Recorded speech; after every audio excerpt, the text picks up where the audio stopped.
Tired of being vulnerable to these shows. Oh, not my Humpty Dumpty now. That don't make sense. Welcome back to Life with Brandy. How are you guys doing today? Hope you guys are doing amazing. Today's video is gonna be one of them videos, man. Cause you know, 2 videos ago I did 10 kid shows that were darker than you realized. Well, then today we're gonna be watching top 10 scary meanings behind nursery rhymes. So you know, Jack and Jill, Humpty Dumpty, Hickory Dickory Dock, Twinkle Twinkle Little, you know, the ones we knew when we was 5. Well, they have darker meanings than we thought. I honestly don't know what nursery rhymes are gonna show. 8 times out of 10 though, I'm pretty sure it's gonna be ones that we all knew and loved growing up. But hey, it's time to know the truth behind these, because all the cards are on the table right now. Because I am tired of being vulnerable to these shows, these nursery rhymes, these songs growing up, and being vulnerable to these because they're messing with our heads. They're literally like brainwashing us, because we don't realize when we're 5, we don't realize we can't interpret lyrics and words to songs that we've grown up knowing. So now that we're grown, growing, I ain't grown yet, but we grow and we like, wow, wait a second. We like take a step back and be like, this is what we've come to, this is what we've learned when we were 5. I don't know, this may hit different than the kid shows 2 videos ago. This may hit different. I don't know, but make sure you like, comment, subscribe. Be sure to press that post notification bell. It's right there. You might as well just subscribe. It's right there. Just press it. It should not be red. It needs to be gray. And make sure you like and make sure you comment. Comment down below any any nursery rhymes that you found out in this video that you didn't know were scary or didn't know the meaning behind it. Comment down below video ideas. Comment down below anything. And let's just get right into it. Hey, Most Amazing Top 10 family, I'm your host, Jay Durena, and welcome back to Most Amazing Top 10. Growing up, most of us probably had songs our parents would sing to us, or music they would let us listen to that seems so sweet. But as you get older, you can look back on those songs and realize they weren't as cute and innocent as they seemed. Some of them might have had a disturbing past that was forgotten through time. Well, I've done some digging for today's list of top 10 scary meanings behind nursery rhymes. As always, make sure you like, comment, subscribe, and hit the little notification bell. Also, stick around for the whole list, because I'm going to be doing some more pep shoutouts, because I know you guys all love them. If anyone at home needs some more Most Amazing Top 10 content, go check out our Instagram and Facebook, and we are starting to do Facebook exclusive content, so you guys won't want to miss that. Please go check it out. Okay, come on. And for all the fans at home looking for some Most Amazing Top 10 merch, check the link in the description below. Use the offer code MA10. You'll get $5 off, which means you can grab a shirt for only $10, which is a sweet deal. Gosh. And right before we get in this video, I want to give a Android, and you can still play together. A beautiful thing. Remember, you into this video. At number 10, finally, Humpty Dumpty. Let's kick off this list with the classic. Oh, not my Humpty Dumpty now. Not Humpty Dumpty. Knows Humpty Dumpty, a dude sitting on a wall who's also an egg, and I'm guessing is very irresponsible. If you're an egg, you probably should avoid ledges. Your body is very round, you roll easily, and a fall from a few inches means certain death. It is really about a cannon that was used in the Second English Civil War. Humpty Dumpty was a common expression for something that was very large, very heavy. Sometimes they used this expression for massive artillery. Well, in one of the battles of the Second English Civil War, there was a cannon on top of a church nicknamed Humpty Dumpty. It was blasting away men left and right. Because of this, it drew fire of the opposing forces. The church got blasted. Then Humpty Dumpty was having that great fall that everyone was talking about. The real story is much more intense, but I like the idea of an egg with makeup on pouting on the side of a wall. That's very funny. We have Peter Pumpkin Eater. It seemed that's not really funny, but okay. Pretty innocent. I mean, I don't know if I would be scared by a dude who eats pumpkins unless he's like eating a raw pumpkin standing in my room in the dark. Then that would creep me out probably. But even though this nursery rhyme sounds like a strange gourd-eating dude who has a lot of trouble keeping a girlfriend, it actually has a very dark twist. The rhyme goes, Peter Pumpkin Eater had a wife but couldn't keep her. Put her in a pumpkin shell, and there he kept her very well. The whole part about having a wife and not being able to keep her was about his wife cheating on him. And then Oh, I know that hit. Oh my gosh. That sucks. about putting her in a pumpkin shell, Peter killed his wife, chopped her up, and then put her body in a chimney. Oh my God! Oh Please, my dude, God. calm down. It is very heartbreaking. It's to not get that cheated on. You serious. don't need to go off the deep end like this. Ugh. Also, the reason it says pumpkin in the nursery rhyme instead of chimney for where he hit the body is so that the poem would have that amazing alliteration. You got to take some creative liberties with something, even when the poem is about murder. At number 8, we have London Bridge.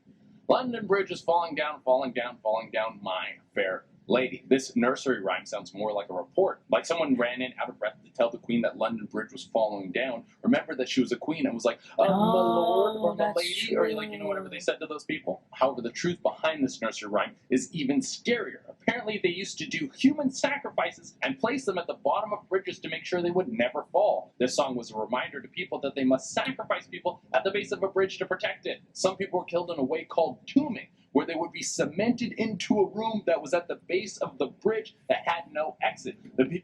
Yeah, I heard about this. I watched this show called Ghost Adventures, and they actually went to London and like investigated, and they actually found like human remains and stuff from that what he's talking about. And I think the London Bridge is actually haunted, I think. There would just stay there until they died from starvation or dehydration. And number 7, we have Baa Baa Black Sheep. I fully thought the backstory on this one was going to be super racist. I don't know if I feel like I heard of this before, but I don't know. Thankfully, it is not. The story goes, Baa Baa Black Sheep, have you any wool? Yes, sir, 3 bags full. 1 for the master, 1 for the dame, and 1 for the little boy who lives down the lane. This song was actually about the increase in wool taxes from the 13th century English king, King Edward I. Basically, farmers would have to give away huge portions of their wool for free because nothing in life is ever fair. A third would go to the master, who was the king, a third would go to the dame, who was the church, and then the final third would be left to the farmer to make some money. 2/3 of your wealth gone before you even have a chance to flip it. That's dang. some dirty stuff. That's and dirty. Rockabye Baby. Let's start this one off with the nursery rhyme, then we'll break it down after.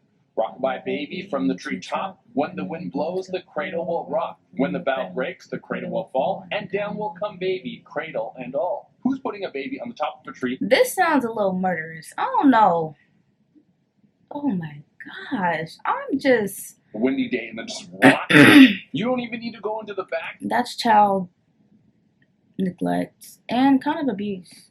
On this one to find the dark meaning. Well, just so you know, this nursery rhyme is apparently about King James II and Mary of Medina. They stole someone's baby, saying it was theirs, and then were presenting it as the one true king to the throne, someone who is next in line, their heir. So what's scarier, putting babies in trees during a hurricane, or stealing babies so you can lie to your nation and manipulate the people? You decide. At number 5... So they basically just cheated the hereditary system. The royal system thing. Georgie Porgy Pudding and Pie kissed the girls and made them cry. When the boys came out to play, Georgie Porgy... Bro, are you serious? He ran away. It sounds like a guy who was going around kissing people's girlfriends. Georgie Porgy Pudding and Pie kissed the girls and made them cry. When the boys came out to play, Georgie Porgy ran away. Had to run away before some dude beat him up with a baseball bat. And the truth isn't that far off. Actually, it's way juicier. The background on this story has some hot tea, like let me tell you. Apparently, this is about the Duke of Buckingham, George Villiers, having a secret gay relationship with King James I. Oh my God, that's spicy. The girls that Georgie Boy was making cry were queens. God dang. At number 4, we have old Mother Hubbard went to the cupboard to get her poor dog a bone. When she got there, the cupboard was bare, so poor doggy had none. That's such a sad story. Why would you ever tell that to a kid? Kids should imagine that there's a world filled with happy doggos who have enough bones to eat every day. But thankfully, this nursery rhyme isn't about a sad dog. My heart could not bear the weight. It's actually about King Henry VIII and how the Catholic Church wouldn't let him get a divorce from his wife. So he made England abandon Catholicism, then he made the Church of England, then he started cutting off the head of every lady that would marry him until he ate so many fatty foods he got gout and died. Isn't that a nicer story? What? No, it definitely isn't. At number 3, we have Jack and Jill went up the hill to fetch a pail of water. Jack fell down and broke his crown, and Jill came tumbling after. We have another saucy one for you guys. Strap in. So this nursery rhyme is apparently about a couple in old... Pause before we get into the video. This nursery rhyme. You know what I've come to realize? We have these nursery rhymes like tuned in our heads since we were 5, and all of us know them, right? They're like in our head like forever. So how do we know Jack and Jill went up the hill to fetch a pail of water, and we know Humpty Dumpty had a great fall? But I have no clue what velocity is for physics, and I have no clue what the Green Revolution is. But I know about Jack and Jill and Humpty Dumpty. That don't make sense.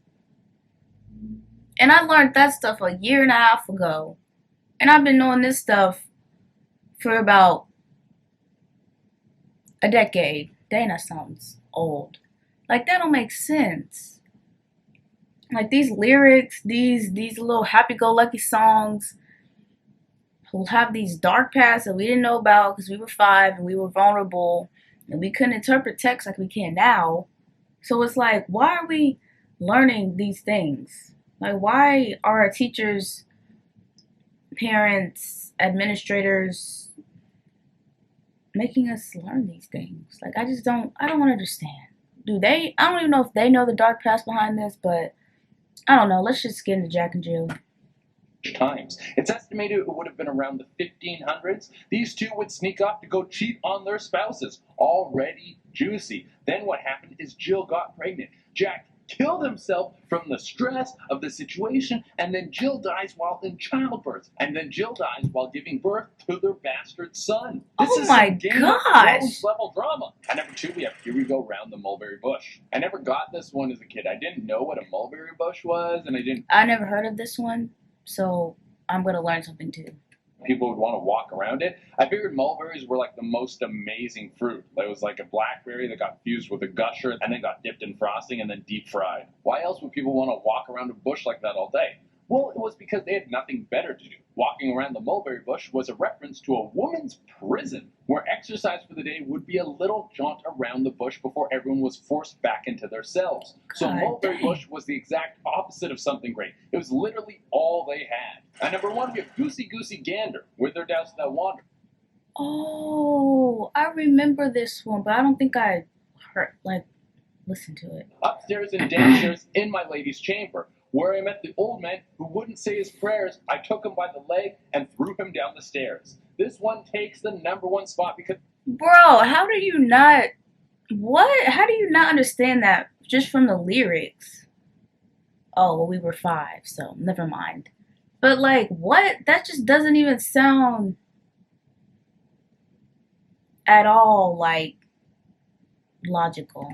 Really represents fear. After King Henry VIII made England leave the Catholic Church, there was a bunch of priests who refused to stop serving their God. Well, King Henry wasn't going to take this laying down, so he sent out a manhunt for these men. Priests were taken out in the streets and then killed for their beliefs. There was actually a hiding spot built into people's homes called a priest hole to try and keep the priests safe from the invading guards. This is crazy. All right, everyone, that is our list. Thank you also. There's a part 2 to this too, so I might do the part 2 on Monday. But this, I just don't know, man. I don't know how to feel. Like, my childhood is just gone. Like, all the cards are on the table. We need to air this out. Why? Just why? I just don't get it.